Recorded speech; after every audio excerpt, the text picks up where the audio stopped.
Depuis la finale un peu catastrophique de la CAN, on ne parle que de la panenka ratée de Brahim Diaz. Mais est-ce que tu sais d'où ça vient, la panenka? Viens, je t'explique. Ce geste osé, qui peut te faire passer de génie à fou, porte le nom de son créateur, le tchèque Antonín Panenka. On remonte à l'Euro 1976 en Serbie. La Tchécoslovaquie nous sort un parcours impressionnant, elle a sorti du lourd, comme l'Angleterre, le Portugal, l'Union soviétique et même les Pays-Bas de Johan Cruyff, et il se retrouve en finale face à l'Allemagne de l'Ouest. Et là, clairement, c'est du lourd. La RFA est championne du monde en titre avec des monstres comme Franz Beckenbauer ou encore Schwarzenbeck. Autant dire que c'est un sacré défi qui attend les Tchécoslovaques. Le match est serré et se termine sur un score de 2-2 avec une égalisation ouest-allemande dans les toutes dernières minutes. Et pour la première fois de l'histoire, la séance de tir au but se joue directement après la séance de prolongation. Avant ça, en cas d'égalité, on rejouait un match et là on passait au pénalty si les deux équipes n'arrivaient pas à se départager. D'ailleurs, petit fun fact, les deux équipes ont appris ce changement de règlement juste avant la rencontre.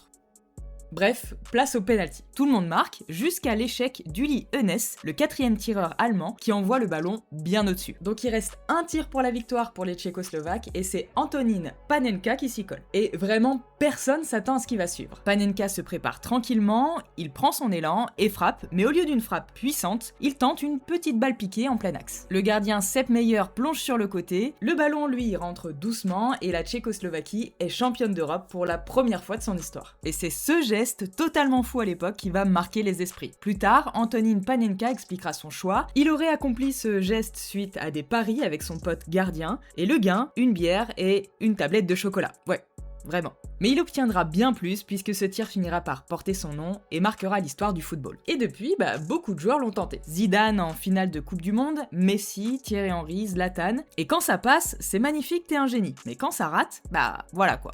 Brahim Diaz l'a appris à ses dépens lors de cette finale de la CAN, et perso, j'aurais pas du tout aimé être à sa place. Allez, dis-moi en commentaire si t'as regardé cette finale et ce que t'en as pensé. Moi je file, abonne-toi et surtout prends soin de toi.